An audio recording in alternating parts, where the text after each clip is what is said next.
I remember the night Tom left. It wasn't like any other evening, though everything started out just the same. I was sitting on the edge of the bed, staring at my reflection in the dresser mirror. My hair was still damp from the shower, and I couldn't bring myself to meet my own eyes. That's the funny thing about guilt. It's always there, creeping up on you in the quiet moments, catching you when you're most vulnerable. Tom stood in the doorway, his face unreadable, like a stone statue. I didn't have to ask if he knew. He knew. I could feel it in the air, thick with the weight of unspoken truths.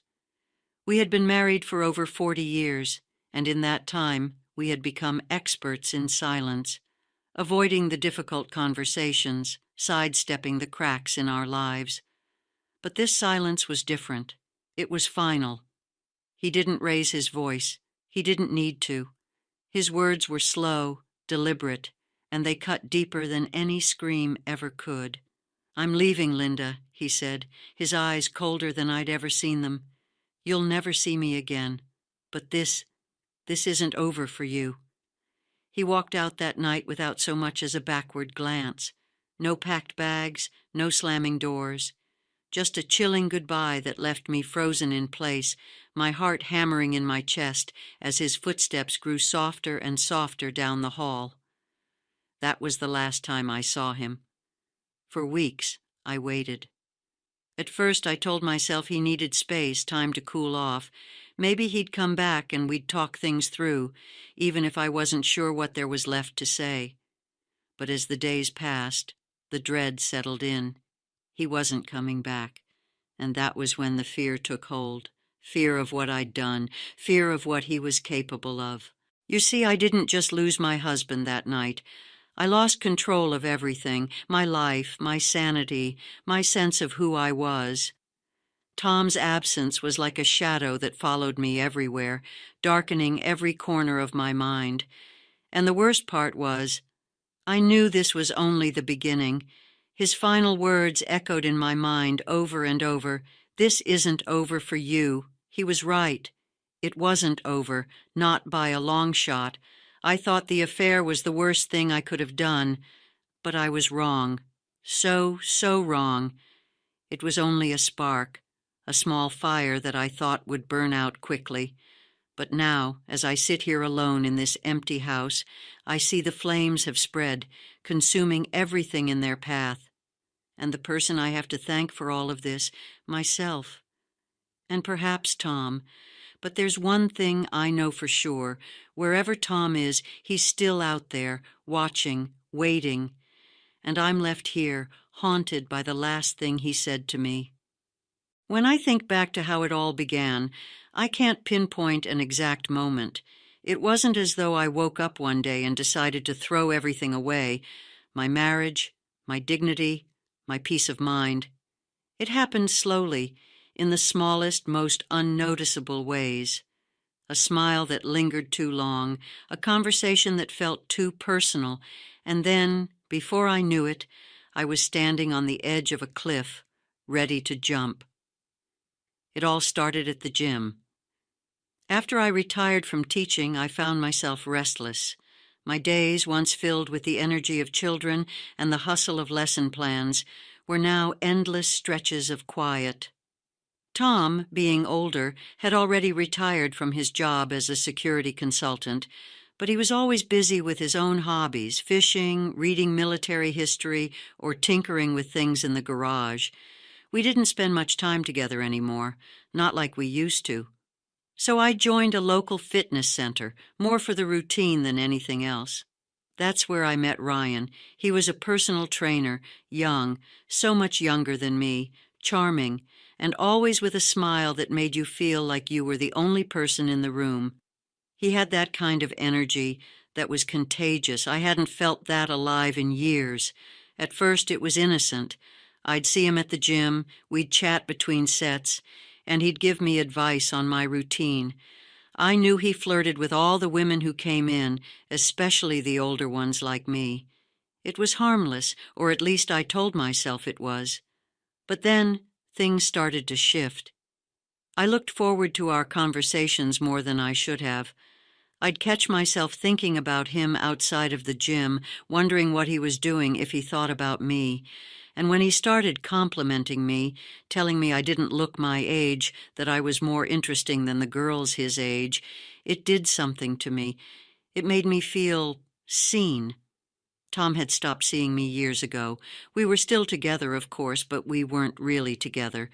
We moved around each other in the house like ghosts, passing through the same spaces, but never really connecting.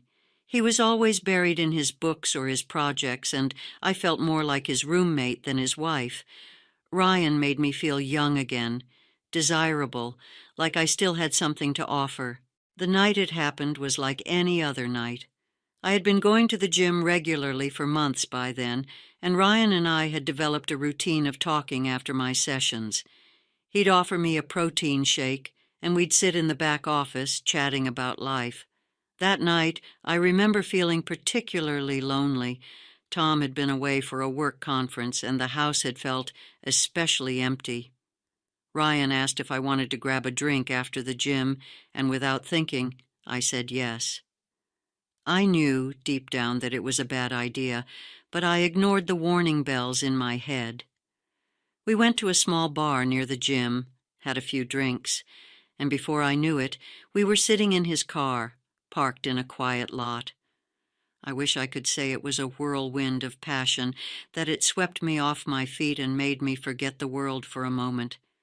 But the truth is, it was clumsy, awkward, and filled with regret, even as it was happening. It wasn't love. It wasn't even lust, not really. It was just two people filling a void, grasping for something they didn't have. Afterward, I felt sick. I couldn't look at him, couldn't even speak. Ryan didn't seem to notice, or maybe he just didn't care. He kissed me on the cheek and told me he'd see me at the gym the next day. I sat in my car for a long time before I drove home, my hands shaking on the steering wheel. That night, I lay in bed next to Tom, who had returned from his trip, staring at the ceiling. I felt like a stranger in my own skin. The guilt gnawed at me, but I told myself it was a one-time mistake, a lapse in judgment that would never happen again. I convinced myself that I could bury it, that no one had to know. But secrets have a way of creeping into the light, no matter how hard you try to keep them hidden. And in the end, it wasn't me who brought the truth out into the open. It was Tom. I never imagined Tom would find out. I thought I'd been careful, covering my tracks, deleting messages, keeping things discreet. But Tom was smarter than I gave him credit for. He always had been. After years in the military and his work in security, he had a mind that was sharp, always watching, always observing. I should have known better. The confrontation happened on a rainy Saturday afternoon, a few weeks after the night with Ryan. I had been living in a state of denial, telling myself that everything would go back to normal, that the guilt would fade, and I could forget it ever happened. But I was wrong. I was in the kitchen, making tea when Tom walked in. He was quiet, too quiet, and there was something in his eyes that made the hairs on the back of my neck stand up. He didn't say anything at first, just watched me as I went about my task. The tension in the room was suffocating. Finally, he spoke. "Linda, we need to talk." I froze. My hands were shaking, and I had to set the kettle down before I dropped it. I turned to face him, trying to keep my voice steady. "What's wrong?" He didn't answer right away. Instead, he reached into his pocket and pulled out his phone. My heart sank.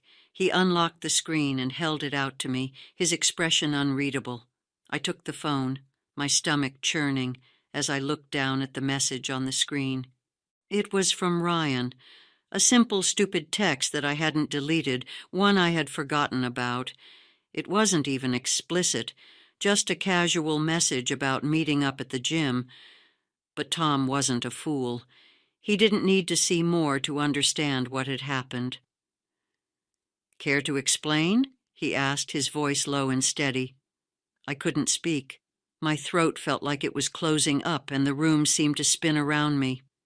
I opened my mouth to say something, anything, but the words wouldn't come. Tom took a step closer, his eyes never leaving mine. "How long, Linda?" he asked, his voice still calm, but there was an edge to it now, a barely contained fury that terrified me. I swallowed hard, forcing myself to meet his gaze. It was just once," I whispered. "It didn't mean anything. It was a mistake." Tom's jaw tightened, and he turned away from me, pacing across the kitchen. For a long moment, he didn't say anything. The silence stretched on, thick and heavy, until I thought I might suffocate under it. Finally, he stopped and faced me again, his expression cold. "I don't care how many times it was, Linda. What matters is that you did it. You betrayed me. You betrayed us." I wanted to say something, to defend myself, but there was nothing I could say. He was right. I had betrayed him, and there was no excuse for it. "I'm leaving," he said suddenly, his voice sharp and final. "I can't stay here, not with you." Panic surged through me. "Tom, please." He cut me off with a wave of his hand. "I'm done, Linda. You'll never see me again. But this isn't over for you." And with that, he walked out the door, leaving me standing there alone, with nothing but the weight of my guilt and the sound of the rain against the windows. Tom's departure hit me like a freight train. For the first few days, I was in shock. I went through the motions, waking up, eating, going to the gym. But it was as though I was moving through water, slow and heavy, everything muffled by the weight of his absence. The house felt empty without him, too big, too quiet. I found myself listening for the sound of his footsteps, the creak of the floorboards in the hall, but there was nothing, just silence. I didn't tell anyone at first. Not the kids, not my friends. I didn't know what to say. How could I explain that Tom had walked out on me because of my own stupidity? How could I face the shame, the judgment? So I kept it to myself, hoping that he'd come back, that we could talk, that I could fix this somehow. But as the days turned into weeks, I realized he wasn't coming back. He didn't call. He didn't text. It was as though he had disappeared off the face of the earth. I tried calling his phone, but it went straight to voicemail every time. I left messages begging him to come home, to talk to me, but he never responded. That's when I started to panic. What if something had happened to him? What if he was hurt or worse? I called the police, but they couldn't do anything. Tom was a grown man, and there was no evidence that he was in any danger. They filed a report, but it was clear they didn't think it was anything serious. My panic grew when our children, Anna and Brian, called me, asking why they hadn't heard from their father. I tried to brush it off, telling them he was busy with work, that he was traveling, but I could hear the suspicion in their voices. They knew something was wrong, and I knew that sooner or later I would have to tell them the truth. When Anna arrived a week later, I knew I couldn't hide it anymore. She walked into the house, her face drawn with worry. "Mom, what's going on?" she asked, her voice tight with concern. "Where's Dad?" I opened my mouth to respond, but no words came out. Instead, I burst into tears, the weight of everything crashing down on me all at once. Anna rushed to my side, wrapping her arms around me, and I collapsed into her embrace, sobbing like a child. "I'm sorry," I whispered through my tears. "I'm so sorry." Anna pulled back, her brow furrowed in confusion. "Sorry for what, Mom? What happened?" I wiped my eyes, trying to compose myself, but it was no use. The truth came spilling out, messy and raw. I told her about the affair, about Ryan, about Tom finding out and walking out. I told her everything. By the time I finished, Anna was staring at me, her face pale, her mouth set in a thin line. "I don't believe this," she said, her voice barely above a whisper. "How could you, Mom? How could you do that to Dad?" I shook my head, unable to meet her eyes. "I don't know," I admitted. "I don't know what I was thinking. I made a mistake, and now he's gone." Anna stood up abruptly, pacing the room. Does Brian know?" I shook my head again. "Number I haven't told him." She let out a long, exasperated sigh, running a hand through her hair. "You need to tell him, Mom. He deserves to know." "I know," I said softly. I didn't know how." Anna stopped pacing and looked at me, her expression hard. "You need to figure it out, Mom.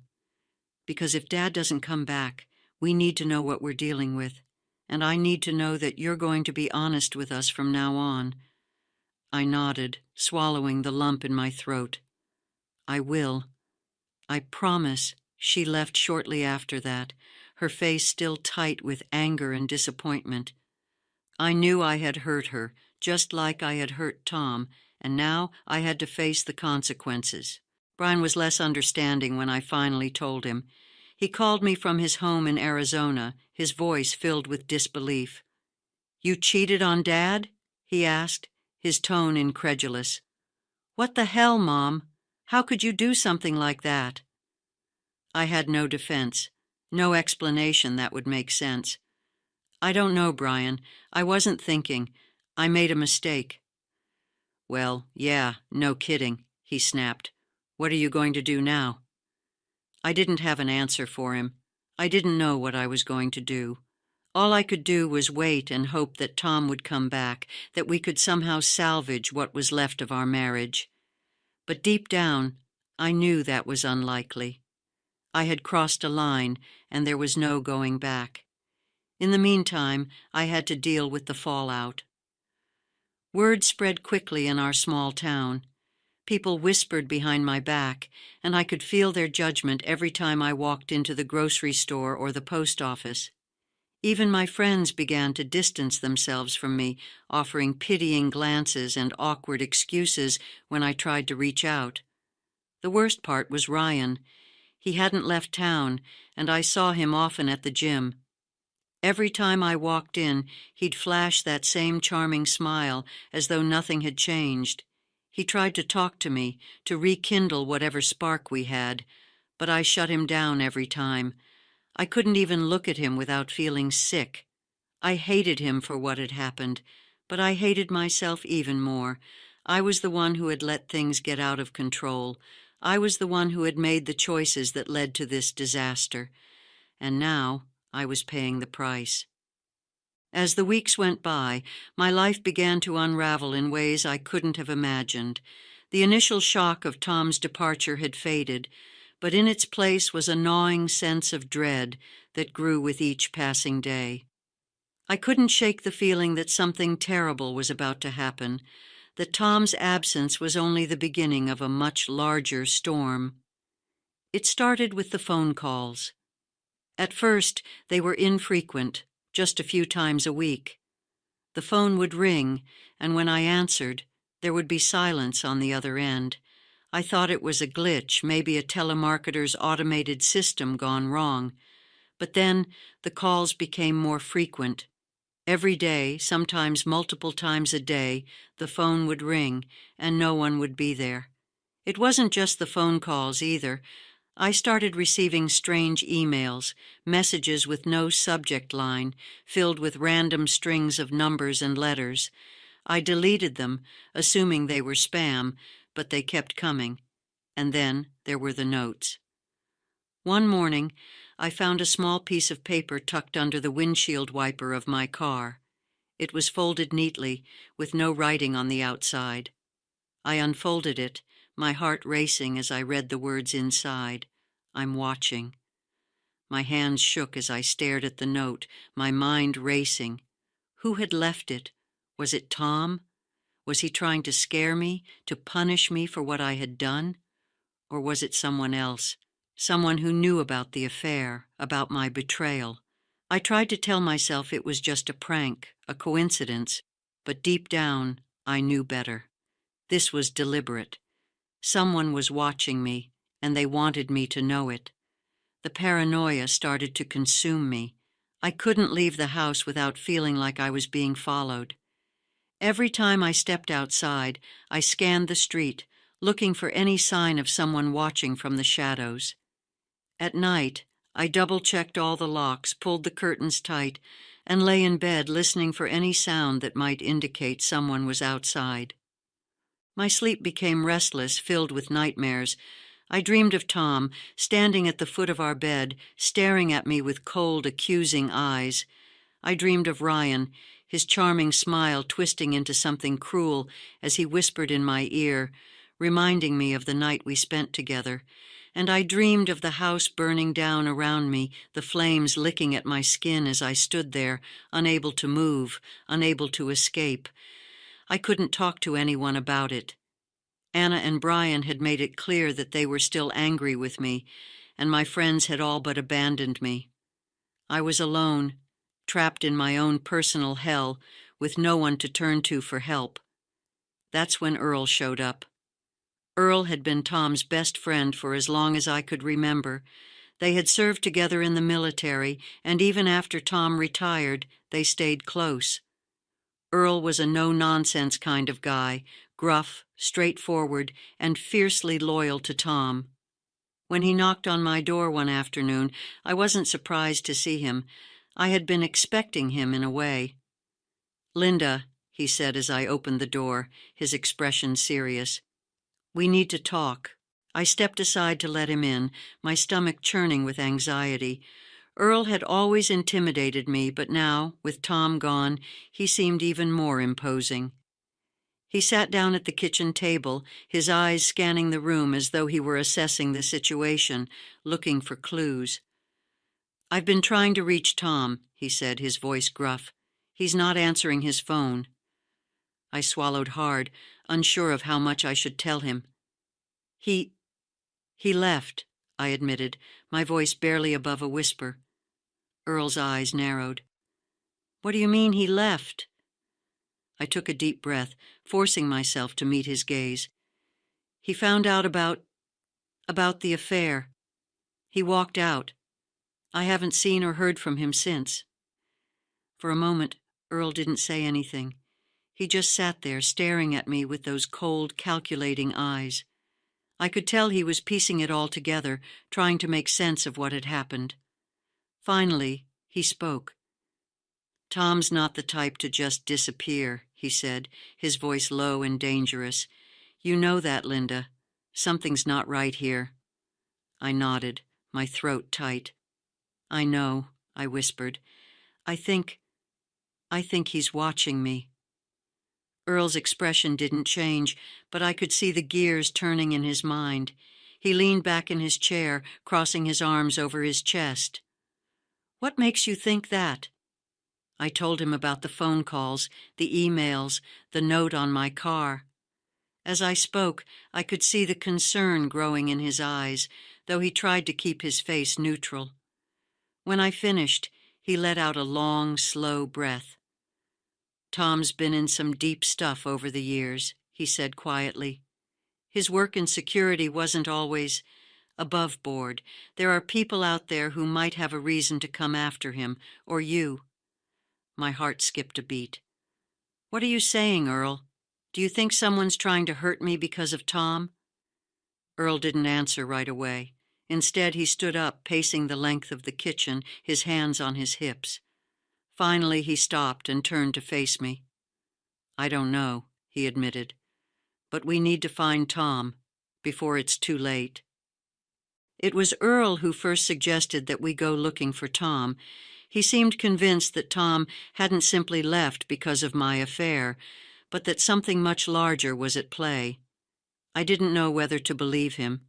Tom had never been one to talk about his work in detail, and over the years I had stopped asking questions, but now, faced with the possibility that he had disappeared for reasons beyond our broken marriage, I felt an unsettling mix of fear and hope. Fear that something terrible had happened to him, hope that maybe this wasn't all my fault. Earl and I started by retracing Tom's steps. We went through his things, his office, his files, his computer, looking for any clue as to where he might have gone. It felt invasive, like I was prying into parts of his life I had no business being in, but I told myself it was necessary. We needed answers. That's when we found it. Hidden in the back of his desk drawer, behind old receipts and paperwork, was a small, worn notebook. The pages were filled with Tom's neat handwriting, detailing names, dates, and places that I didn't recognize. At first glance, it looked like a simple logbook, but as Earl read through it, his face grew more and more grim. "This isn't good," he muttered, flipping through the pages. "What is it?" I asked, my heart racing. Earl glanced up at me, his expression serious. "These names, they're people Tom worked with. Dangerous people." I stared at him, confused. But Tom's work was in security. What does that have to do with dangerous people? Earl let out a long breath, closing the notebook and setting it down on the table. "Tom wasn't just in security, Linda. He was involved in some high-level, off-the-books operations, things that weren't exactly legal." I felt a cold knot of fear tighten in my stomach. "What kind of things?" Earl hesitated for a moment before answering.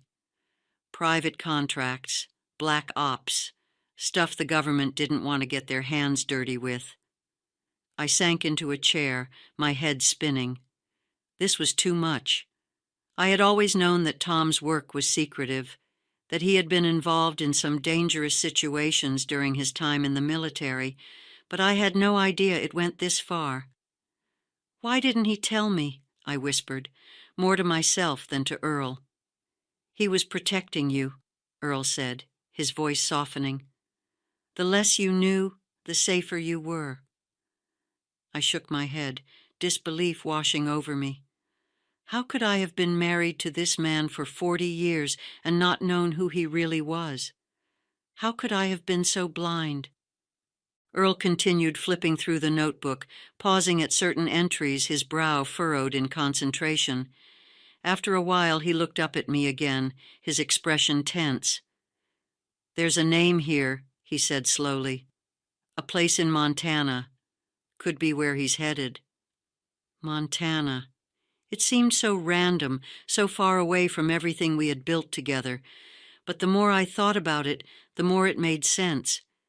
Tom had always talked about wanting to get away from it all, to live off the grid, far from the chaos of the world. Maybe he had finally decided to do it, to disappear completely.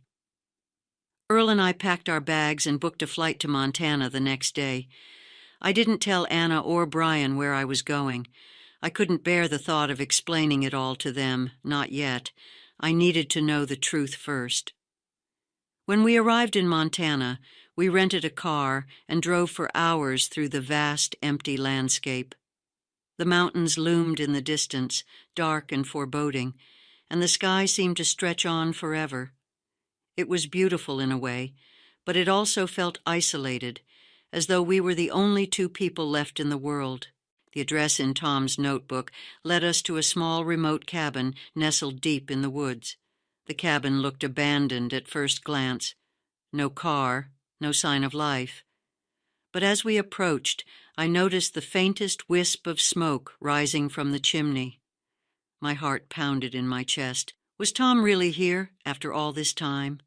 Earl knocked on the door, but there was no answer. He tried the handle, and to my surprise, it opened easily.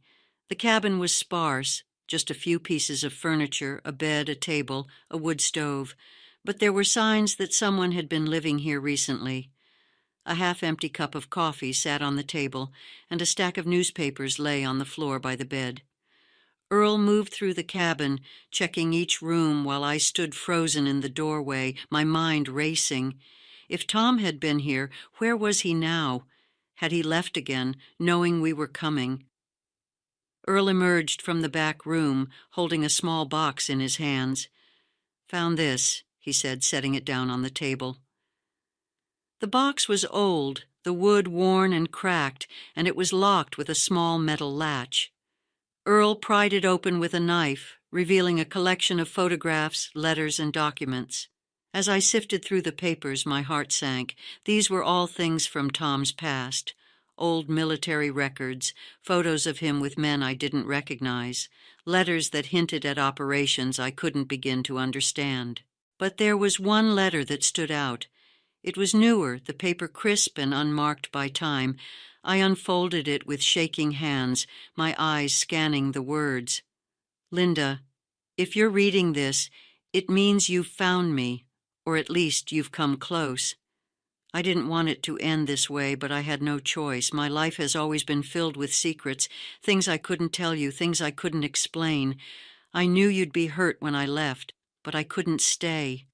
Not after what I did, not after what you did. I've made too many enemies over the years, Linda. People who would do anything to hurt me. And now they know about you. They know about us. I had to disappear for your sake as much as mine. But know this, I'm not coming back. Not now. Not ever. This is my goodbye. You'll never see me again. But I'll always be watching. Tom. My hands shook as I read the letter again, trying to make sense of it. Tom hadn't left because of the affair, or at least not entirely. He had left because his past had finally caught up with him, and now I was caught in the middle of it all. The drive back from Montana was a blur. Earl didn't say much, and neither did I. There was nothing left to say. We had found what we were looking for, but the answers only raised more questions. Tom was gone, truly gone, and there was no way to bring him back. I thought about the letter constantly, replaying the words over and over in my mind. I'll always be watching. What did that mean? Was Tom still out there, somewhere, keeping an eye on me from the shadows? Or was it just a figure of speech, meant to haunt me with the memory of what I had lost? I didn't know. I wasn't sure I ever would. When we got back to town, I returned to the house, but it no longer felt like home.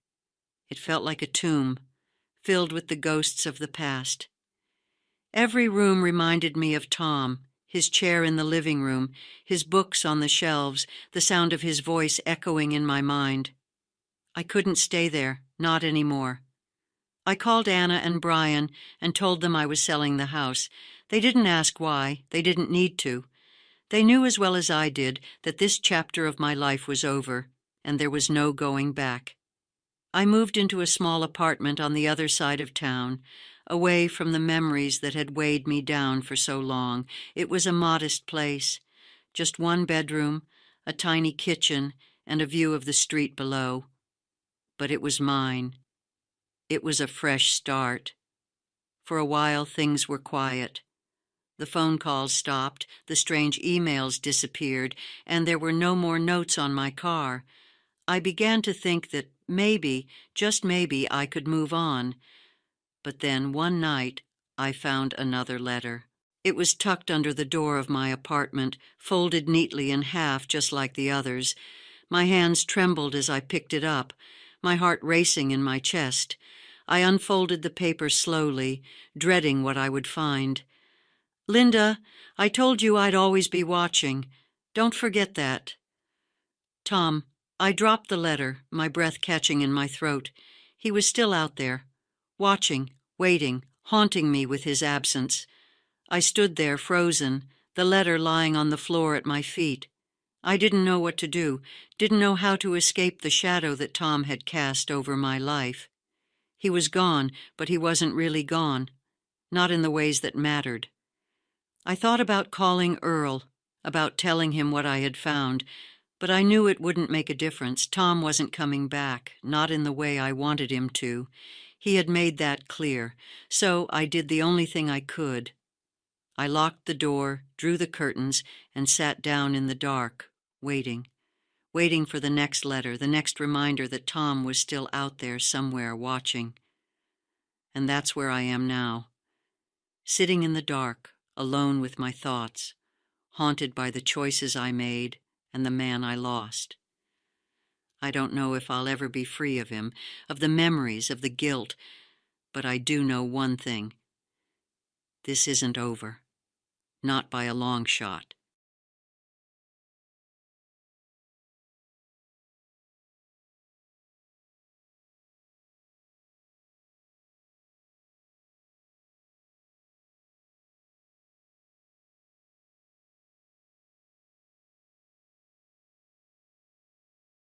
You don't plan for moments like these. They sneak up on you, quiet and unassuming, until suddenly your world shifts and nothing feels the same. It was a Tuesday night, ordinary in every way. Dinner was simple: roast chicken, steamed vegetables, and a bottle of red wine that Dean opened but didn't drink much of. He was always distracted, glued to his phone or buried in work, even at the dinner table. Sebastian had only been living with us for a few months, but his presence changed everything. At 27, he was still trying to figure out his life, moving back home after a failed business venture. Dean thought he was being responsible, giving his son a place to regroup. I thought it was a ticking time bomb, ready to explode under the pressure of their mismatched expectations. The accidental touch happened midway through dinner. My foot shifted under the table, brushing against Seb's leg. It was a fleeting moment, so small it shouldn't have mattered. But the way he looked at me after, his eyes dark and searching, made my breath catch. I told myself it was nothing, an accident, a moment that would pass. But it didn't. That touch lingered, haunting me long after the plates were cleared and the house went quiet. And as much as I tried to ignore it, I couldn't shake the feeling that something had shifted between us. This is the story of how a single moment unraveled everything I thought I knew about myself, my marriage, and the delicate line between right and wrong. It's funny how your life can feel full and empty at the same time. That's how I often describe my marriage to Dean. He's a good man by any conventional measure, successful, stable, and dependable. But that stability has always come with a cost, a distance between us that no amount of time together could seem to bridge. I met Dean 15 years ago at a design expo. I was there editing a freelance piece on emerging architectural trends, and he was presenting one of his firm's projects. He swept me off my feet with his confidence and vision, painting a picture of a future that felt like it had room for me. I thought I'd finally found someone who could be my partner in every sense of the word. But over time, Dean's world became narrower, consumed by deadlines, clients, and blueprints. I became a supporting character in his life, a role I played so well that even I started to forget who I was before him. When Dean's son, Sebastian, moved back in, it added a new dynamic to our already fragile balance. Sebastian, or Seb as I'd come to call him, was 27 and carrying the weight of a failure he didn't talk about. His startup, some tech venture Dean had enthusiastically funded, had crashed after less than a year. I didn't know the details, only that it left Seb adrift and Dean quietly disappointed. "Give him time," Dean said one evening as we sat in the living room. "He's figuring things out." "Time won't fix everything," I replied, my voice sharper than I intended. Dean shot me a look, his brow furrowing. "He's my son, Elise. He needs our support." I nodded, biting back the retort that hovered on the tip of my tongue. Seb wasn't an easy presence in the house. He spent most of his time holed up in his room, emerging only for meals or the occasional late-night beer. When we did interact, it was polite but guarded, as though we were both waiting for the other to make the first move. I tried to connect with him in small ways, leaving fresh towels on his bed, making his favorite meals. But he never seemed to notice. Or if he did, he didn't acknowledge it. Still, there were moments when I saw glimpses of the person he used to be. Like when he'd play piano in the evenings, his fingers moving effortlessly over the keys, filling the house with music that felt too big for its walls. In those moments, I felt a flicker of something I couldn't quite name. The night it happened, everything started out so ordinary. Dean had been working late, as usual, and I was left to prepare dinner on my own. I roasted chicken, steamed vegetables, and uncorked a bottle of red wine that I knew Dean would only sip once before setting aside. Seb came downstairs just as I was setting the table, his hair mussed as though he'd just rolled out of bed. "Smells good," he said, his voice low. "Thanks," I replied, offering a faint smile. Dean arrived shortly after, loosening his tie as he walked in the door. "Sorry I'm late," he said, brushing a kiss across my cheek. We sat down together, a rare occurrence these days, and began eating in silence, the only sounds the clinking of cutlery and the occasional rustle of Dean's phone as he checked his messages. It happened halfway through the meal. I shifted in my seat, stretching my legs beneath the table, and my foot brushed against something warm. I froze, realizing a moment too late that it was Seb's leg. "Sorry," I murmured, pulling my foot back. It's fine, Seb said quickly, his voice calm but his eyes darting to mine. The moment passed in an instant, but it left a charge in the air that I couldn't ignore. For the rest of the meal, I was hyper-aware of him. The way he shifted in his seat, the way his fingers drummed lightly against the table, the way he glanced at me when he thought I wasn't looking. After dinner, Dean retreated to his office to catch up on work, leaving me to clear the table. Seb lingered in the kitchen, leaning against the counter as I loaded the dishwasher. "Dinner was good," he said, his voice softer than usual. "Thanks," I replied, not looking up. There was a pause, heavy and charged. I felt his eyes on me, and when I finally turned to face him, I saw something in his expression that made my breath catch. He looked away quickly, clearing his throat. "Good night," he said, disappearing up the stairs before I could respond. That night, as I lay in bed beside Dean, I couldn't stop replaying the moment under the table. It was such a small thing, so fleeting, but it felt like the beginning of something I couldn't quite define. I told myself I was imagining it, that it was nothing. But deep down, I knew better. The days that followed were a blur of avoidance and stolen glances. Seb and I danced around each other, our interactions charged with an unspoken tension that neither of us seemed willing to address. I found myself hyper-aware of his presence in a way that both thrilled and terrified me. The sound of his footsteps on the stairs, the scent of his cologne lingering in the hallway, the way his voice softened when he spoke to me, all of it felt magnified, impossible to ignore. Dean, oblivious to the undercurrents in the house, continued to bury himself in work. He'd leave early in the mornings and return late at night, often too exhausted to do more than exchange a few pleasantries before heading to bed. "You've been quiet lately," he remarked one evening as we sat on the couch. "Just tired," I replied, forcing a smile. He nodded, already distracted by the emails on his phone. A few nights later, I found myself in the kitchen, unable to sleep. I was pouring a glass of water when I heard footsteps behind me. "Couldn't sleep?" Seb asked, his voice low. I turned to find him standing in the doorway, his hair disheveled and his expression unreadable. "Something like that," I replied. He stepped closer, leaning against the counter. "Same here." For a moment, neither of us spoke. The silence between us was thick, heavy with everything we weren't saying. "About the other night," Seb began, his voice trailing off. "It was nothing," I said quickly, my heart racing. "Was it?" he asked, his eyes locking onto mine. I opened my mouth to respond, but no words came. After that late-night encounter in the kitchen, the tension in the house became unbearable. Seb and I continued to avoid any direct acknowledgement of what had passed between us, but it lingered, simmering beneath every word, every glance, every breath. I tried to convince myself that it was all in my head, a fabrication of a restless mind and a lonely heart. But deep down, I knew better. It was a Saturday morning, unseasonably warm for spring. Dean had left early for a site visit, leaving Seb and me alone in the house.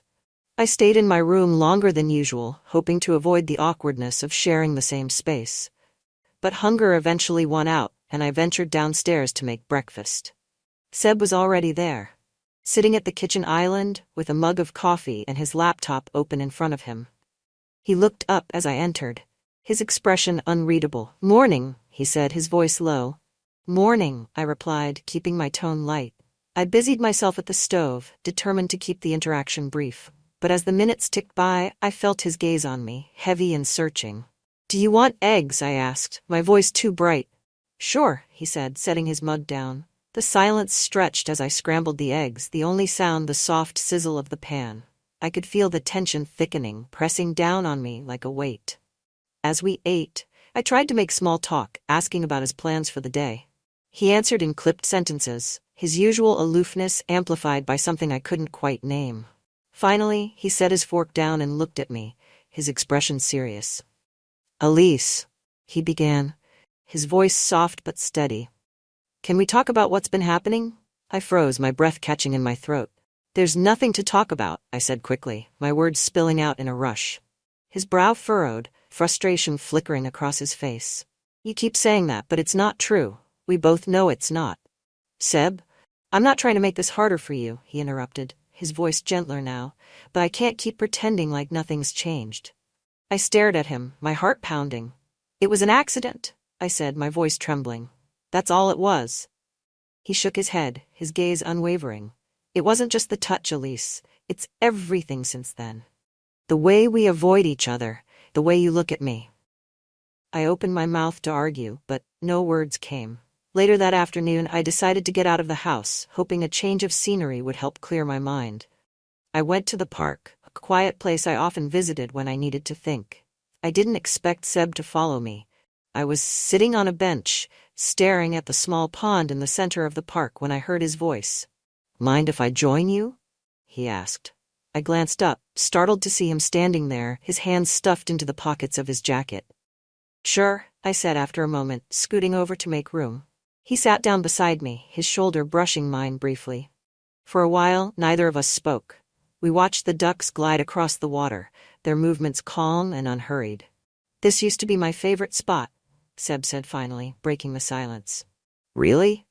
He nodded. "When I was a kid, my mom used to bring me here. We'd sit by the pond for hours, feeding the ducks and talking about everything and nothing." There was a wistfulness in his voice, a vulnerability I hadn't seen before. "I miss her," he said quietly. I felt a pang of sympathy, my chest tightening. "She'd be proud of you, you know." He laughed bitterly, shaking his head. "I doubt that." "She would," I insisted. "You're smart, talented, and resilient. She'd see that." Seb turned to look at me, his eyes softening. "You're the only one who thinks so." The sun was beginning to set, casting the park in hues of gold and pink. I stood, brushing off my hands. "We should head back." Seb nodded, but as I turned to leave, he reached for my hand, stopping me in my tracks. "Elise," he said, his voice low. I turned to face him, my heart pounding. "Thank you," he said, his gaze holding mine, "for being there, for seeing me." Before I could respond, he let go of my hand, his touch lingering even after he stepped away. That night, I couldn't sleep. I tossed and turned, my mind racing with thoughts of Seb and the moment in the park. Around midnight, I went downstairs to get some water, hoping the cool air would help clear my head. I wasn't expecting to find Seb there, sitting on the couch with a glass of whiskey in his hand. "Couldn't sleep?" he asked, his voice low and rough. "No," I admitted, crossing the room to sit beside him. For a while we sat in silence, the only sound the faint ticking of the clock on the wall. "I keep thinking about the park," Seb said finally, his voice barely above a whisper. I turned to look at him, my chest tightening. "Seb?" "I know it's wrong," he said, his words tumbling out in a rush. "I know we shouldn't, but I can't stop feeling this way." My breath caught, and I felt a rush of emotions, fear, guilt, longing, all colliding at once. "Seb, we can't," I said, my voice trembling. "It's not right." "Why not?" he asked, his eyes searching mine. "Why can't we just be honest about what we feel?" I didn't have an answer. He leaned closer, his gaze flicking to my lips before meeting my eyes again. "Elise," he whispered, his voice breaking. And then, before I could stop him or myself, I closed the distance between us. The kiss was brief, tentative, but it felt like the culmination of every unspoken word, every stolen glance, every moment that had led us here. When it ended, we both pulled back, breathless and stunned. "I'm sorry," I said quickly, standing and moving away from him. "Don't be," he said softly, his eyes following me. But I was. I was sorry for everything. The kiss, the feelings I couldn't seem to control, and the line we'd just crossed. In the days following that kiss, the house felt like a trap, every corner brimming with the weight of what we'd done. I tried to maintain a facade of normalcy, but it was like walking a tightrope over a chasm, each step more precarious than the last. Seb and I didn't talk about it, not directly. But the air between us was thick with unspoken words, and the tension only grew with every passing day. Dean, oblivious as ever, continued to bury himself in his work, his presence in the house more of a shadow than a reality. He'd leave early, come home late, and spend most evenings in his office, poring over blueprints and spreadsheets. And yet, even his absence wasn't enough to ease my guilt. I tried to avoid Seb as much as possible. I started leaving the house early, taking long walks or spending hours at the library under the pretense of needing a change of scenery. But no matter how far I went, I couldn't escape my thoughts, or the memory of that night. One afternoon, as I was returning from one of my self-imposed exiles, I found Seb in the kitchen, chopping vegetables for dinner. "You've been out a lot lately," he said without looking up. "Just needed some fresh air," I replied, forcing my voice to sound casual. He glanced at me, his expression unreadable. You don't have to avoid me, you know. I'm not avoiding you, I said quickly, too quickly. He smirked, setting the knife down. Right? I felt my cheeks flush and turned to leave, but his voice stopped me. Elise, he said softly, and the way he said my name made my heart ache. I paused, my back to him. I'm not sorry about what happened, he said. Are you? I didn't answer. I couldn't. Instead, I walked away, my chest tightening with every step. It was only a matter of time before Dean started to notice the shift in the household dynamic. You've been quiet lately, he remarked one evening as we sat at the dinner table. I shrugged, keeping my eyes on my plate. Just tired.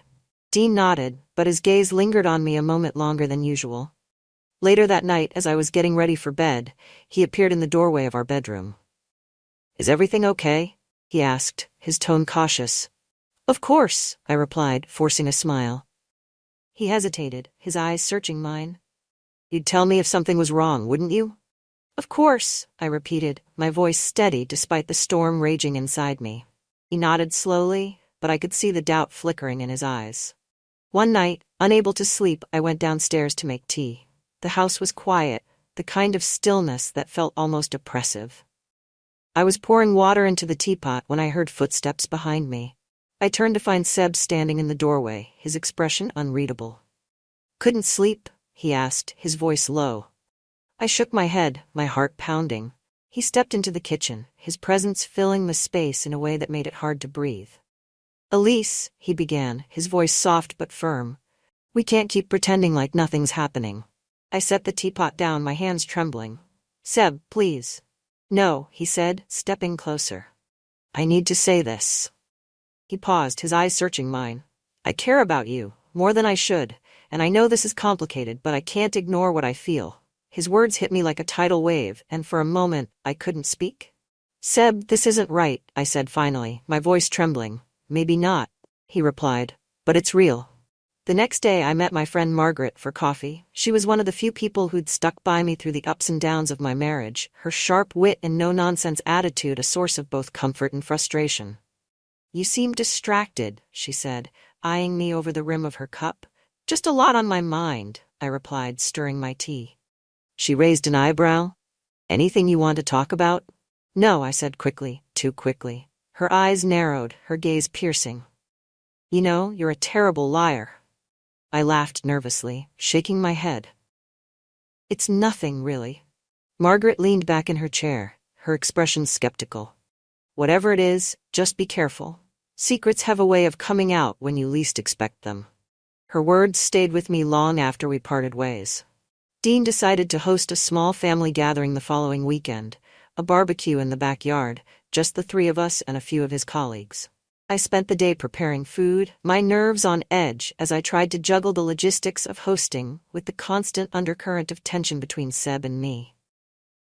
As the guests arrived, I plastered on a smile, falling into the familiar rhythm of playing hostess. But no matter how hard I tried to focus on the conversation, I couldn't shake the feeling that something was about to go wrong. It happened toward the end of the evening. Most of the guests had left, and Dean was in the kitchen cleaning up. Seb and I were outside, gathering the last of the plates from the patio table. As I reached for a plate, my hand brushed against his and the contact sent a jolt through me. Elise, he said softly, his voice barely above a whisper. I froze, my heart pounding. Before I could respond, Dean stepped outside, his eyes narrowing as he took in the scene. What's going on here? He asked, his tone sharp. Nothing, I said quickly, stepping back. Dean's gaze flicked between us, suspicion darkening his expression. You've been acting strange lately, he said, his voice tight. Both of you. Dean, you're imagining things, I said, trying to keep my voice steady. Am I? He shot back, his eyes narrowing. The silence that followed was deafening. That night, I lay awake, the weight of Dean's suspicion pressing down on me like a physical force. I knew it was only a matter of time before the truth came to light. Seb, too, seemed on edge, his usual confidence replaced with a quiet tension that I hadn't seen before. We were on a collision course, and there was no way to stop it. Secrets have a way of growing heavier with time, like stones in your pocket as you wade into deep water. Every step feels harder. every breath tighter. I thought I could carry the weight of mine forever, but as the days passed, I began to realize that the truth has a way of surfacing, no matter how deeply you try to bury it.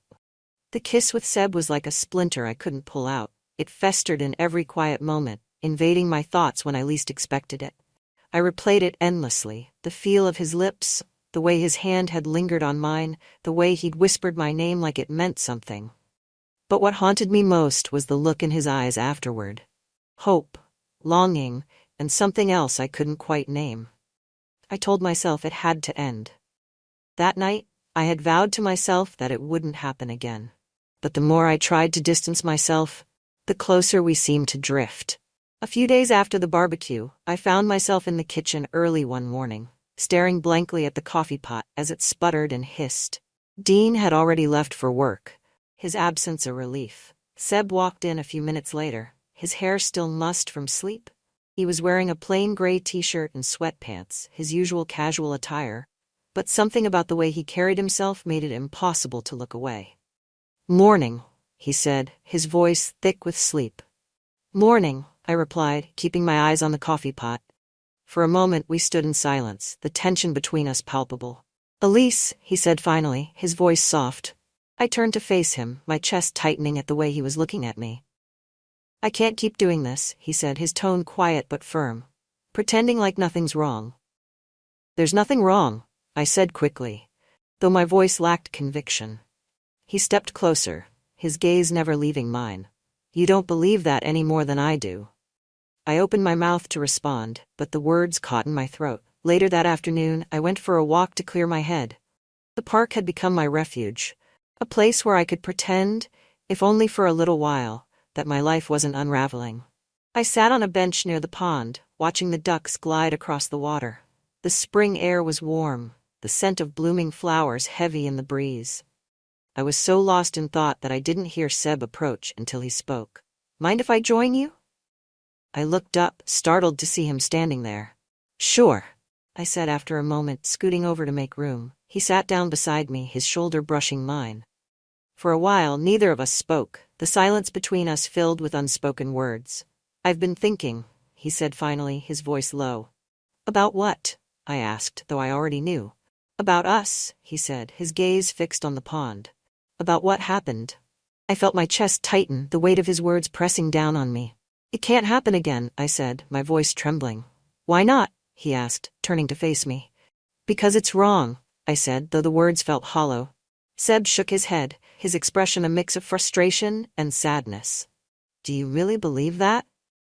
"Yes," I said, though my voice wavered. He reached for my hand, his touch sending a jolt through me. "Elise, I care about you, more than I should, and I think you feel the same." I pulled my hand away, tears stinging my eyes. "Seb, please, don't do this." That evening, Dean came home earlier than usual, his presence a reminder of the life I was supposed to be living. He kissed my cheek as he walked into the kitchen, his touch brief and perfunctory. "What's for dinner?" he asked, his tone distracted. "Roast chicken," I replied, forcing a smile. He nodded, already scrolling through his phone. As we ate, I found myself watching him, searching for some sign of the man I had married all those years ago. But he was a stranger to me now, his attention always elsewhere. For the first time, I wondered if he even noticed the growing distance between us, or if he cared. 2 nights later, everything came to a head. It started with a simple question. Dean had been working late again, and I was cleaning up after dinner when he walked in, his expression tense. "We need to talk," he said, his tone clipped. "About what?" I asked, though my stomach churned with unease. "About you and Seb," he said, his eyes narrowing. I froze, my heart pounding. "What about us?" "Don't play dumb, Elise," he snapped. "I've seen the way he looks at you, and the way you've been acting lately. Something's going on." "You're being ridiculous," I said quickly, though my voice shook. "Am I?" he shot back, stepping closer. "Because it doesn't feel that way." The argument escalated quickly, his accusations growing sharper with every word. "Do you even love me anymore?" he demanded, his voice breaking. I stared at him, my chest tightening. "Dean, don't," he said, cutting me off. "Don't lie to me." For a moment, the room was silent, the weight of his words hanging heavy in the air. "I don't know," I said finally, my voice barely above a whisper. His face fell, the anger draining from his expression, replaced by something else, something I couldn't quite place. Dean left that night, slamming the door behind him. I didn't try to stop him. Seb found me sitting on the couch, my face buried in my hands. "He knows," I said, my voice trembling. Seb sat down beside me, his hand resting lightly on my shoulder.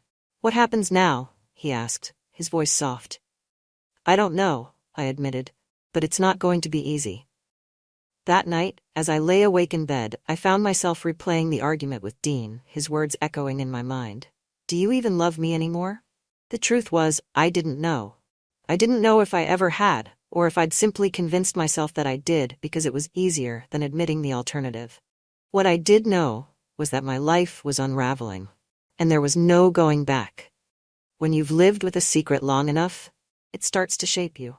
It curls around your decisions, whispers in your silences, and stands between you and the people who think they know you. That night, after Dean left, I felt the full weight of the choices I'd made. Seb's presence beside me on the couch should have been a comfort, but instead, it was a reminder of the thin line we'd crossed. A line I wasn't sure we could ever come back from. The next morning, I woke to an empty house. Dean hadn't returned, and Seb was nowhere to be seen. The silence was oppressive, wrapping around me like a heavy blanket. I moved through the motions of my morning routine, showering, making coffee, tidying the kitchen, but everything felt off, like I was living someone else's life. I kept checking my phone, half expecting a message from Dean, but the screen stayed dark. Part of me wanted to call him to try to explain, but I didn't know where to start. What could I say that wouldn't make things worse? It wasn't until late afternoon that Seb came home. I heard the front door open and his footsteps in the hall, but I didn't move from my spot on the couch. "Elise," he said softly, stepping into the room. I turned to face him, my chest tightening at the look in his eyes. "I think I should leave," he said, his voice steady but tinged with sadness. "What?" I asked, my voice barely above a whisper. "This isn't fair to you, or to Dean," he said, running a hand through his hair. "I thought staying here would help me figure things out, but it's just made everything more complicated." "You don't have to leave," I said quickly, my heart pounding. "Yes, I do," he replied, his gaze unwavering. "It's the only way any of us can move forward." I felt tears prick the corners of my eyes, but I blinked them away. "Where will you go?"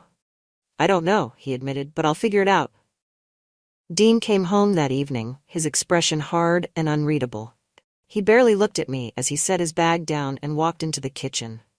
"Did you eat?" I asked hesitantly, following him. "I'm fine," he replied curtly, pouring himself a glass of water. The silence between us was suffocating. I wanted to say something, anything, to bridge the growing chasm, but I didn't know where to start. Finally, he set his glass down and turned to face me. "Do you love him?" he asked. His voice quiet but filled with pain. The question caught me off guard, and for a moment I couldn't breathe. "Dean, I began, but the words caught in my throat. He nodded, his expression tightening. "That's what I thought." The next day, Seb packed his things. I watched from the doorway as he stuffed clothes into a duffel bag, my chest aching with every movement. When he was finished, he turned to face me, his expression soft but resolute. "I'll miss you," he said simply. I nodded, unable to speak. He stepped closer, his hand brushing mine briefly before he pulled away.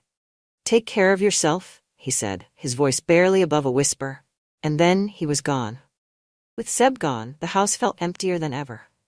Dean and I moved through our days like strangers, exchanging only the bare minimum of words. The tension between us was unbearable, but neither of us seemed willing or able to address it. One evening, as we sat in the living room in silence, Dean finally spoke. "I can't do this anymore," he said, his voice quiet but firm. I looked at him, my chest tightening. "What do you mean?" he sighed, running a hand through his hair. "This marriage, whatever we've been pretending it is, it's over, Elise." The words hit me like a blow, but deep down, I knew he was right. The divorce was finalized 3 months later.